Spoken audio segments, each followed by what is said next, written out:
Mr. Sivakumar of Axis AMC, who joins us right now to talk about this. Siva, good morning. Thanks so much for joining in. If you can give out your perspective on what's happening in the bond markets, early, at least better part of 2018, maybe even 2017, they were the lead indicators of what would happen in the equity markets as well in terms of flows. How have flows behaved in the last 4 odd months? Because there is a dichotomy in belief about what's actually happening on the ground. Well, yeah, I think it's important to keep in mind that in the bond market, while flows themselves, especially from foreigners, can be quite large on month-on-month basis, etc., the eventual impact on the domestic markets tend to be quite small and transient. The reason, of course, is that it's a very, very domestically driven market. Remember that in the GSEC market, for example, less than 4% of the outstanding is held by foreigners. It's a 96% domestic market. And even for corporate bonds, it's a substantially domestic market. So I don't think the bond market really moves as much on flows, perhaps as much as equities. That's first piece. And of course, the other thing which has been happening in the bond markets is that on the domestic side, there has been a reasonable squeeze of liquidity, which has led to a sharp spike in yields. So I don't think this is led by flows from abroad, but rather a squeeze on domestic liquidity. Okay. So pray tell me, I believe if I look at the NSDL data, it shows about 5,000 crores of outflow in the month of April, give or take, and outflows in the month of May thus far as well. What somebody led me to believe was that the NSDL data is not capturing the money coming in for a voluntary retention scheme.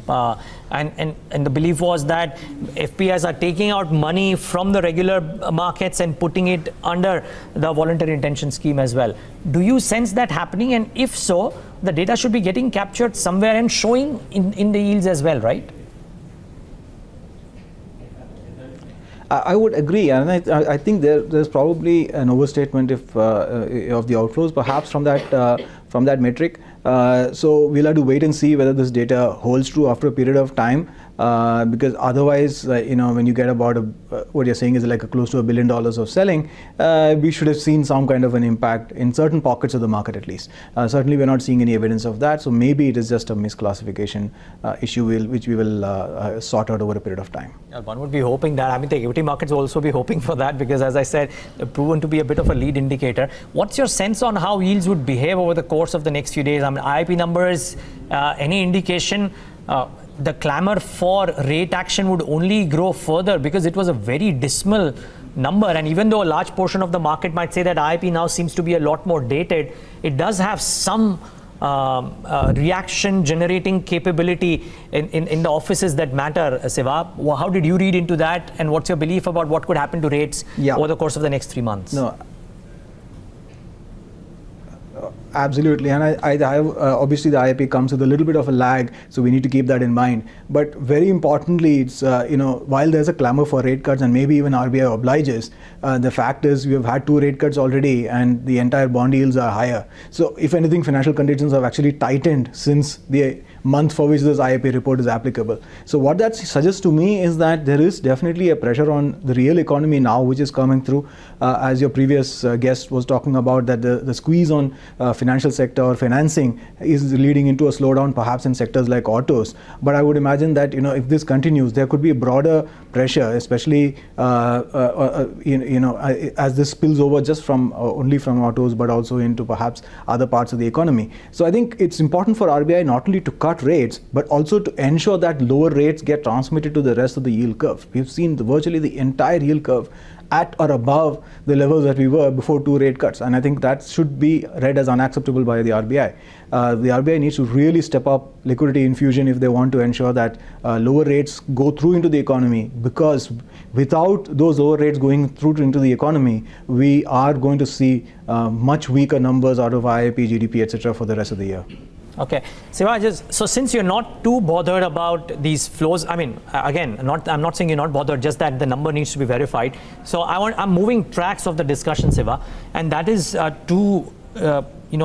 this point that you just referred to, the squeeze in the NBFC space. Now, I believe over the weekend, the Corporate Affairs Secretary Injeti Srinivas said that the NBFC space is facing an imminent crisis of sorts.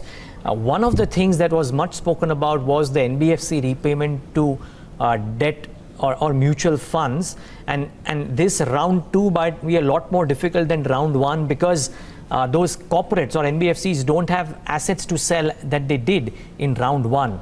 How do you view the next 2.5 odd months?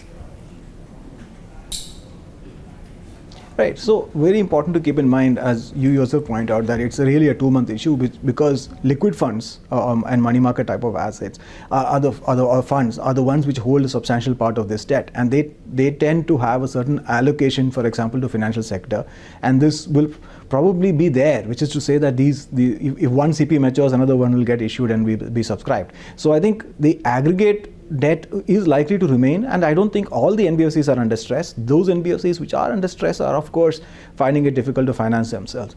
But there's a secondary point, which is that the worries about the NBFCs and etc. has created a larger squeeze in their ability to raise finances, and which also means that, of course, their ability to lend. So while in the near term there are CPs maturing, and I think if we have this conversation 2 months from now, we will still find the same amount or roughly of CPs outstanding at the end of 2 months. That is not something which is really the scary part. I think the really scary part is that the aggregate outstanding assets and liabilities of NBFCs, if they start to shrink. Remember that over the last 3 or 4 years, especially when the PSU banks were finding it very difficult to lend, it was the NBFCs and of course private sector banks which sort of took market share, which grew rapidly and essentially supported the broader markets, the economy, etc. And suddenly you have a squeeze in this one part of the economy. So unless the rest of the banking system really steps up its pace of lending, you can find that aggregate credit starts to squeeze. Certain NBFCs, of course, have been under pressure. But the good news is, up until now, we see that all of them are performing. They have found liquidity, whether through sale of assets or otherwise, and we expect that to continue. We do not see a systemic crisis in NBFCs. This tight liquidity environment, if it persists for several more months, can create some more pain. But you don't believe that round 2, I'm just classifying for sake of ease, round 1 and round 2. Round 1 was post the IL&FS crisis breaking out. Round 2 is right now. You do not believe round 2 is a lot more crisis-stricken than round 1?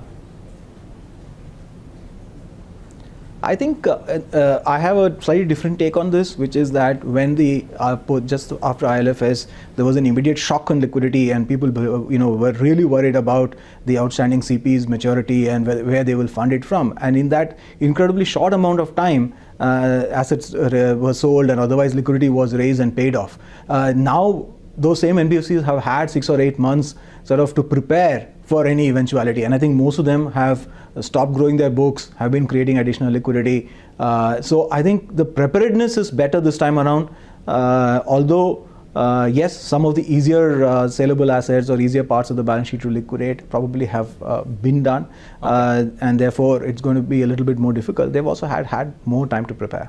Okay. My final question, Siva, and something that we reported on, and actually the market knows, a very successful or a very reasonably well-capitalized corporate putting out its NCD issue and not getting subscribed. Why do you think that happened? Was it a company-specific issue, or is the appetite low? It's a bit of both, which is to say that appetite is very low right now for any kind of investments in bonds, and I think we've seen yields rise across the board. And when it comes to the other side, companies do have a certain level in mind when they go into access the market, so they want to pay a certain rate of interest. So if the market rate of interest is substantially above that, they would tend to pull the issue, which I think is what has happened in this case. So I think I don't think it's a failure of this particular company to raise funding.